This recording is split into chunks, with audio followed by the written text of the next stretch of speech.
अच्छा, हमारे साथ जो है absorption, distribution, metabolism and excretion के बारे में हम पढ़ रहे थे। तो एब्जॉर्प्शन को हम कल डिस्कस कर चुके। आज जो हमारा सेकंड जो उसके बाद आता है आदमी में एब्जॉर्प्शन, और फिर सेकंड वन पर डिस्ट्रीब्यूशन। तो अभी हम डिस्ट्रीब्यूशन के बारे में पढ़ेंगे कि ड्रग कैसे डिस्ट्रीब्यूट होता है। ठीक है, तो it is a transfer drug from bloodstream to a cell और टिश्यू।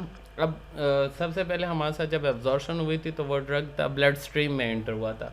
अब ब्लड स्ट्रीम से उसने सेल में एंट्रेंस देनी है, तो सेल में एंट्रेंस के लिए कैसे एंट्रेंस वो देंगे तो उसके बारे में हम पढ़ेंगे, या टिश्यूज़ में एंट्रेंस कैसे देती। तो कुछ फैक्टर जो है वो उस पर अप्लाई होते हैं, लाइक जैसे ब्लड सप्लाई है, लिपिड सॉलिबिलिटी है, टिश्यू एफिनिटी है, बीबीबी है, ब्लड प्रोटीन बाइंडिंग वाला सिस्टम है। हमारे साथ जो है सबसे पहला फैक्टर आता है ब्लड सप्लाई का। तो blood supply is directly relative with the supply of blood, since blood supply of brain, heart, kidney is more, hence distribution of drug and this organ is more. Blood supply is poor in distribution of drug to the muscle is also poor.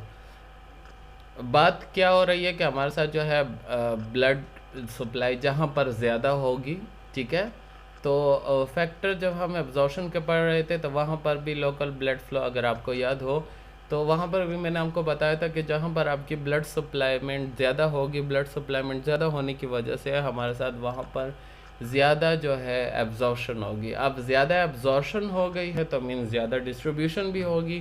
तो इसी तरह brain, heart, kidney, lungs etcetera जो होते हैं वहाँ पर हमारे साथ जो है ब्लड डिस्ट्रीब्यूशन ज़्यादा होती है, इस वजह से वहाँ पर ड्रग की डिस्ट्रीब्यूशन भी ज़्यादा होगी।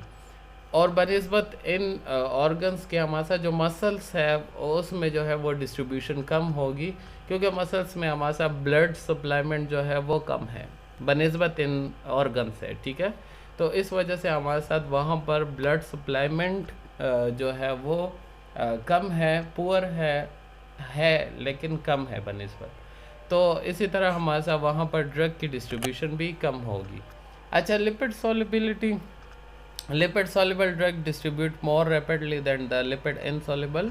ठीक है, लिपिड सॉल्युबल ड्रग वही बार बार मैं आपको कल भी मैंने आपको बताया कि लिपिड सॉल्युबिलिटी जो है वो आप एक दिमाग में रख ले कि हमारे साथ जब भी लिपिड सॉल्युबल ड्रग्स होंगे तो उनकी एब्जॉर्प्शन ज़्यादा होगी, क्योंकि सेल मेम्ब्रेन लिपिड बाइलेयर से बना हुआ है। तो इसी तरह हमारे साथ जो है लिपिड सॉल्युबल ड्रग्स जो है जब उनकी एब्जॉर्प्शन ज़्यादा हो गई तो मीन्स उनकी डिस्ट्रीब्यूशन भी ज़्यादा होगी बनिस्बत लिपिड इनसॉल्युबल से। नेक्स्ट फैक्टर आपका टिश्यू एफिनिटी है। तो क्लोरोकिन ड्रग्स की यहाँ इन्होंने एग्जांपल दी है। सबसे पहले हम टिश्यू एफिनिटी को थोड़ा डिस्कस में करना चाहता हूँ। टिश्यू एफिनिटी, अब हम जब ड्रग्स मैन्युफैक्चर करते हैं तो बास ड्रग्स ऐसे होते हैं कि वो एक specific type of the tissues के लिए आपके बॉडी में जो होते हैं उनके लिए जो है वो ज़्यादा जो है एफिनिटी रखते हैं, ज़्यादा उनकी तरफ अट्रैक्शन रखते हैं, ज़्यादा वहाँ पर जो है वो डिसोल्यूशन देते हैं। तो सेम यहाँ पर हमारे साथ जो क्लोरोक्वीन है, chloroquine is one of the type of the anti malarial drugs, एक एंटी मलेरियल ड्रग्स है। ठीक है, जो कि मेनली आपके साथ लीवर में डिस्ट्रीब्यूशन जो है वो ज़्यादा है। लीवर में क्योंकि वहाँ के जो टिश्यूज़ है लीवर के, वहाँ पर इसकी अपनी एफिनिटी ज़्यादा शो करता है। इसी तरह हमारे साथ जो नेक्स्ट एग्जांपल इन्होंने दी है तो आयोडीन की दी है। आयोडीन पे जो है हमारे साथ थायराइड के जो टिश्यूज़ होते हैं उसके लिए वो ज़्यादा एफिनिटी रखता है, ज़्यादा उसमें जो है वो वहाँ पर डिस्ट्रीब्यूट होता है।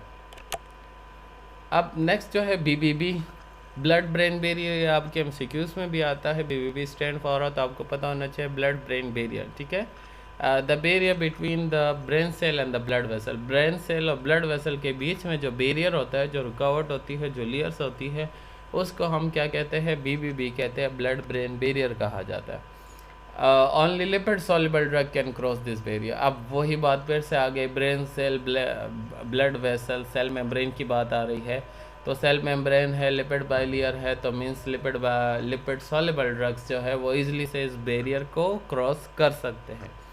Blood protein binding, blood protein binding जैसे आपको पता है कि आपके जो सेल मेम्ब्रेन होते हैं सेल का, उस पर जो है हमारे साथ लिपिड बाइलेयर है, प्लस उस पर प्रोटीन और कार्बोहाइड्रेट्स भी अटैच होते हैं। तो प्रोटीन एल्बुमिन के बारे में जो है हमने बायोकेमिस्ट्री में पढ़ा था कि ये एज अ कैरियर प्रोटीन है। तो बास ड्रग्स ऐसे होते हैं जो कि आपके ब्लड सेल्स में जो कि आपके सेल मेम्ब्रेन को क्रॉस नहीं कर सकते, तो उनको कैरी करने के लिए जो है एल्बुमिन उनका सहारा बनता है और उनको सेल के इनसाइड ले जाने में मदद देता है। रिवर्सिबल है ये बाइंडिंग, अगर वो उसके साथ बाइंड हो जाता है तो थोड़ी देर के बाद जो है वो, जब वो अपना काम कंप्लीट कर देगा तब वो वहाँ से वापस आएगा। जैसे हम एंजाइम की बात कर रहे थे, ठीक है, तो एंजाइम में हमने एल्बुमिन को पढ़ा था। Thank you.